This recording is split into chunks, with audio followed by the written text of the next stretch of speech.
जो कि जूनू का हस्बैंड है, और जूनू इसे पीकॉक कहती है क्योंकि ये भी पीकॉक की तरह लेजी है। जैसे पीकॉक बहुत खूबसूरत होता है तो बस अपने पंख दिखाता है और प्राउड फील करता है, बिल्कुल इसी तरह जैक भी जस्ट शो ऑफ करता है और प्राउड में रहता है। और इसने एक दफा शिप में सफर किया था तो ये अपने नाम के आगे कैप्टन लगाता है, और ये ना कोई जॉब नहीं करता। जब भी इसे किसी काम के लिए कहा जाता है तो ये फेक एक्सक्यूजेस देता है कि इसकी लेग्स में पेन है, और ये अपना ज्यादातर टाइम और मनी अपने फ्रेंड जॉक्सर के साथ ड्रिंकिंग करने में स्पेंड करता है। और उसके बाद थर्ड कैरेक्टर है जॉनी बॉयल का। जॉनी जूनू एंड जैक का सन है, और इसे वार में एक बॉम्ब ने हिट किया था, तो जिसकी वजह से ये अपनी एक आर्म से डिसेबल्ड हो गया था। तो ये थिन, वीक और फियरफुल सा कैरेक्टर है। और उसके बाद फोर्थ कैरेक्टर है मैरी बॉयल का।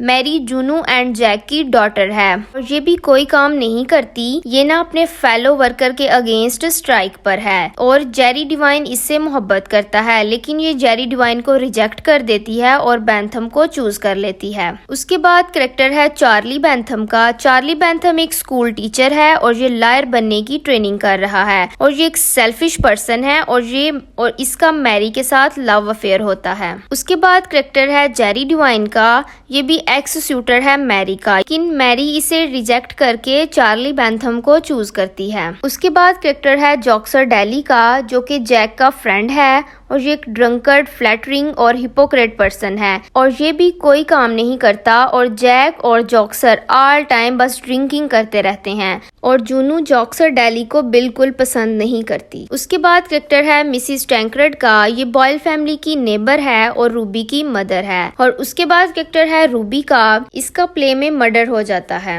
उसके बाद कैरेक्टर है मिस्टर एलिसन का, जो कि जैक का कजन है। और उसके बाद कैरेक्टर है मैजी मैडिगन का, जो कि बॉयल फैमिली की नेबर है, और ये ना बॉयल फैमिली को अपना ग्रामोफोन देती है। होप सो कैरेक्टर्स की समझ आ गई होगी आपको। अब हम अपनी समरी स्टार्ट करते हैं। समरी स्टार्ट करने से पहले अगर आपने मेरे YouTube चैनल को सब्सक्राइब नहीं किया तो काइंडली सब्सक्राइब कर दें और बेल बटन को प्रेस कर दें, ताकि इंग्लिश लिटरेचर के रिलेटेड वीडियोस आप तक टाइम से पहुंचती रहें। तो चलिए समरी स्टार्ट करते हैं। ये play Juno and the peacock 3 acts पर बेस करता है। इस प्ले की सेटिंग डबलिन में रखी गई है, और इसमें 1922 का टाइम पीरियड दिखाया गया है, और उस टाइम पर आयरलैंड में आयरिश सिविल वॉर चल रही थी। और ये प्ले बॉयल फैमिली के अराउंड रिवॉल्व करता है, और बॉयल फैमिली 2 रूम अपार्टमेंट में रहती है, और इस प्ले के एक्शन एक लिविंग रूम में परफॉर्म होते हैं। और किसी भी कैरेक्टर से मिलने से पहले ये अपार्टमेंट हमें इस फैमिली के बारे में बहुत कुछ बताता है, और इस अपार्टमेंट का छोटा साइज इस चीज को सजेस्ट करता है कि ये फैमिली इतनी वेल ऑफ नहीं है। और इस अपार्टमेंट में ना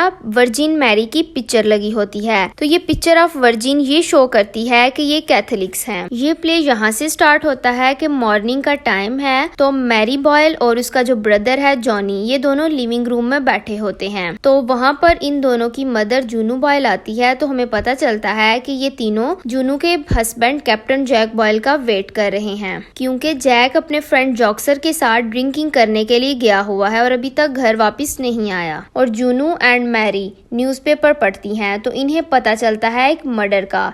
मर्डर किसका हुआ है? इनकी नेबर मिसिस टैंकर्ड के बेटे रूबी का।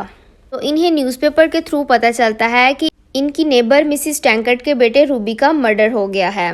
तो जूनू और मैरी मर्डर वाली बात को डिस्कस करना शुरू कर देती हैं। तो जॉनी ये डेथ वाली बात सुनकर बहुत ज्यादा नर्वस और सेंसिटिव नजर आता है। तो जूनू अपनी फैमिली में वो वाहिद पर्सन है जो जॉब करती है, क्योंकि इसकी बेटी मैरी स्ट्राइक पर है और इसका बेटा जॉनी ड्यूरिंग वार अपनी एक आर्म से डिसेबल्ड हो गया था, तो जिसकी वजह से वो कोई काम नहीं करता। और इसका हस्बैंड जैक वो विलिंगली अनएम्प्लॉयड है। जब भी उसे किसी काम के लिए या किसी जॉब के लिए कहा जाता है तो वो फेक एक्सक्यूजेस देता है कि उसकी लेग्स में पेन है। तो अब ना जेरी डिवाइन आता है इनके घर जैक के लिए जॉब की ऑफर लेकर। वो ना जल्दी से आकर जूनू से पूछता है कि जैक कहाँ है। तो जूनू आगे से कहती है कि जैक पब में है। पब ना शराब खाने को कहते हैं। तो फिर ना